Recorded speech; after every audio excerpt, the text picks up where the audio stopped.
इस वक्त हम मौजूद है चाईबासा टाटा कॉलेज के ठीक समीप में। ये वन विभाग और टाटा स्टील फाउंडेशन की ओर से यहाँ पे एक नेचर इंटरप्रेशन सेंटर का उद्घाटन आज हुआ है और इसकी स्थापना की गई है। मंत्री दीपक बिरुआ, सांसद जोबा मांझी और विधायक सुखराम उरांव, नीरल पूर्ति, जिला परिषद अध्यक्ष और जो प्रशासनिक अधिकारी थे, उन सभी की मौजूदगी में इसका आज उद्घाटन हुआ है आपसे कुछ देर पहले।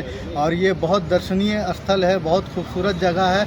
लगभग 6 करोड़ रुपए की लागत से इसका निर्माण कराया गया है। और जो झारखंड की जो प्रकृति है और जो भी समुदाय यहाँ निवास करते हैं यहाँ के, उसके वो सब कुछ अंदर में दर्शाया गया है। तो ख़ास करके जो छात्र होते हैं वो उनके लिए एक दर्शनीय स्थल है। और जब हम आपको पूरा अंदर का नज़ारा दिखाएंगे तो मुझे लगता है कि आप भी एक बार इस सेंटर का भ्रमण करना चाहेंगे। तो हम आपको सीधे अभी अंदर ले चलते हैं, अंदर में क्या ख़ास है वो दिखाने की कोशिश करते हैं। तो ये आप देखिए यहाँ पे सब कुछ कितने अच्छे तरीके से दर्शाया गया है। ये जो हमारी वन संपदा है उसके बारे में यहाँ पे तस्वीरों के माध्यम से दिया है। भारत के जैव भौगोलिक क्षेत्र जो है, झारखंड का स्थान, वो चाहे धार्मिक हो या फिर अन्य जो भी स्थल है उसके बारे में भी दिया गया है। ये सब देखिए आप, ये पश्चिमी सिंहभूम में जो वन क्षेत्र है इसके बारे में एक रिपोर्ट दी गई है, कुछ तस्वीरें भी दी गई है। तो ये एक सारंडा का है, देखिए क्षेत्र है और इसको भी एक तस्वीर के माध्यम से इसको दिखाने की कोशिश की गई है यहाँ पे। इसके अलावा जो डैम वगैरह है, नदी नाले है, उस बारे में जानकारी दी गई है।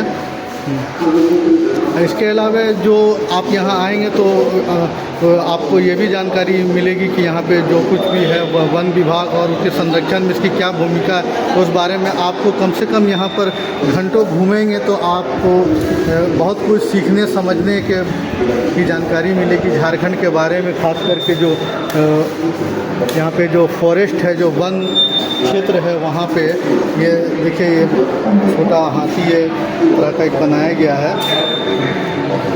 यहाँ पर देखिए नेचुरल रिसोर्स मैनेजमेंट को तस्वीर के माध्यम से दर्शाया गया है। वाइल्ड लाइफ मैनेजमेंट जो है उसके उस बारे में भी कुछ यहाँ पे जानकारी दी गई है।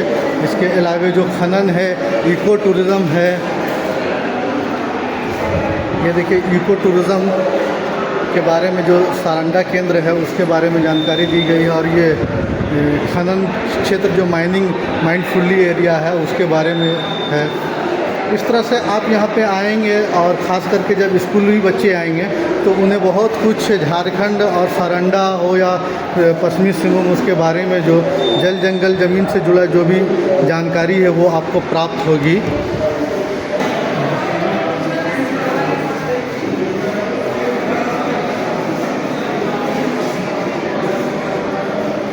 झारखंड में कितनी जनजातियां हैं उसके बारे में, उनका पहनावा ओढ़ावा, वो सब कुछ तस्वीर के माध्यम से यहाँ पे दर्शाया गया है। ये देखिए जो भी ट्राइबल्स है झारखंड के, उनके बारे में यहाँ पे जानकारी दी गई है। और इसके अलावा जो पोटो हो है, जो एक भारतीय स्वतंत्रता सेनानी थे, उनके बारे में भी यहाँ पे जानकारी दी गई है। हम जानते हैं कि पश्चिमी सिंहभूम जिला हो जनजातियों का बहुल जिला है और उसके बारे में भी यहाँ पे जो उनके सामाजिक, धार्मिक और सांस्कृतिक और आर्थिक जीवन है उस बारे में भी यहाँ पे जानकारी दर्शाया गया है। पर्व त्यौहार होते हैं, उत्सव फेस्टिवल, उसके बारे में भी यहाँ पे देखिए जैसे कि करम है, सरहुल है, टुसु पर्व, रोहनी है, भगत सोहराय, ये सब के बारे में यहाँ पे जानकारी दी गई है। तो आप यहाँ पे आएंगे तो आपको बहुत अच्छा लगेगा घूमने के लिए। यहाँ पे जो नृत्य है, क्या वो माघे पर्व है जो हम माघे उत्सव बोलते हैं, उसके बारे में। और जो यहाँ की जो कला है, आर्ट, वो जो जनजातियों के कला होती है उसके बारे में भी काफ़ी कुछ जानकारी दी गई है। इसके अलावा झारखंड के जो हस्तशिल्प है, हैंडीक्राफ्ट, उसके बारे में भी काफ़ी कुछ जानकारी दी गई है। पश्चिमी सिंहभूम या सारंडा के अलावा झारखंड का जो है, मतलब जो भी प्रकृति का स्थल है उसके बारे में, जैसे ये डोम्बारी बुरू पहाड़ी है, यहाँ पे जान रहे हैं कि यहाँ पे अंग्रेज़ों के साथ एक लड़ाई हुई थी, बिरसा मुंडा के नेतृत्व में, उसके बारे में जानकारी दी गई है। ये हजारीबाग का झील है और ये पलामू का जुड़वा किला, उसके इतिहास के बारे में जानकारी है यहाँ पे।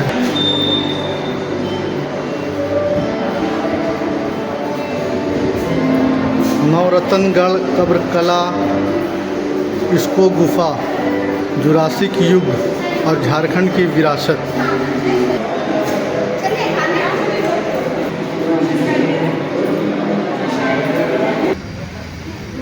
ये प्रकृति व्याख्या केंद्र जो था वो उसके बगल में ठीक एक छोटा सा पार्क जैसा बनाया गया है, वो भी हम आपको दिखाने की कोशिश करेंगे। और यहाँ पे काफ़ी लाइट वगैरह लगाया गया है जो रात के समय में इसकी खूबसूरती को और बढ़ा देगा।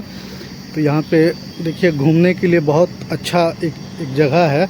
और ये चाईबासा वन विभाग और टाटा स्टील फाउंडेशन के संयुक्त तत्वाधान में इसका निर्माण कराया गया और लगभग 6 करोड़ रुपए की लागत से इसका निर्माण कराया गया है।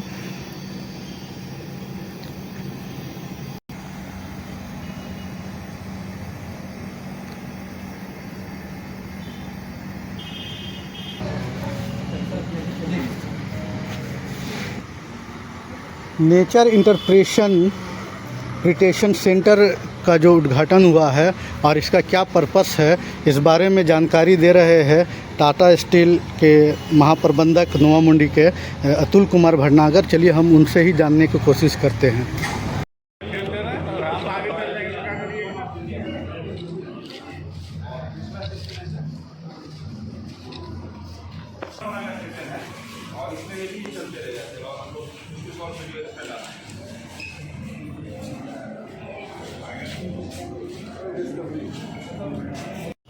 वन संपदा से भरपूर है और प्रकृति की जिस तरह से दोहन और प्राकृतिक संसाधनों का दोहन हुआ है, कहीं ना कहीं पर्यावरण के साथ संतुलन बनाना भी ज़रूरी है और अपनी जैव विविधता को हमें संतुलित बना के रखना है।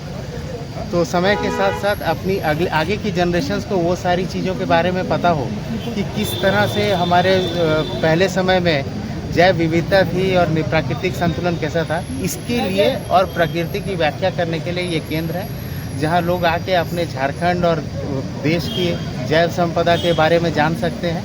और बच्चों के लिए काफ़ी कुछ मनोरंजन के लिए भी है कि अगर वो कुछ पढ़ते हैं उसके बाद वो एक छोटी सी परीक्षा भी दे सकते हैं जिससे उन्हें खुशी होगी कि हाँ मैंने कुछ सीखा है। और इसमें एक ऑडिटोरियम भी है जहाँ नेचर से रिलेटेड प्रोग्राम्स हमारा प्लान है आगे भी करते रहने का, ताकि जो हमारे आगे की जनरेशन है उनको सारे इकोलॉजिकल बैलेंस के बारे में पता हो और किस तरह से हमें ये प्राकृतिक संतुलन को बना के रखना है उसके बारे में जागरूकता हो।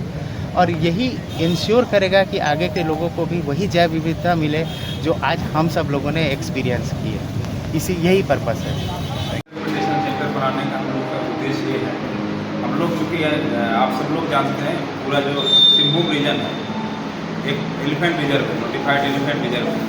तो यहाँ पे मानव हाथीद्वंद, अन्य वन प्राणी के अलावा मानव हाथीद्वंद या हाथियों के प्रबंधन के लिए हम लोग बहुत काम करते हैं। वन विभाग करती है और भी कॉर्पोरेट बॉडी है, वो लोग भी कुछ हम लोग को सहयोग करते हैं इसको करने में। लेकिन अभी आज के डेट में जो है वन हो, वन प्राणी का रक्षा हो या जो इमर्जिंग इशूज है, इन्वायरमेंटल थ्रेट्स है, क्लाइमेट चेंज, ग्लोबल वार्मिंग, तो बिना जन सहभागिता के संभव नहीं है।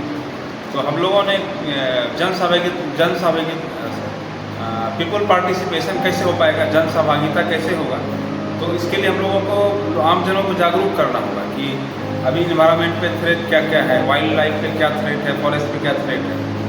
तो नट सेल में कहें तो हम लोग जो है आम जन को वन प्राणी और क्लाइमेट चेंज, ग्लोबल वार्मिंग, इन सभी मुद्दों की जानकारी देने के लिए नेचर इंटरप्रिटेशन सेंटर का निर्माण किया है।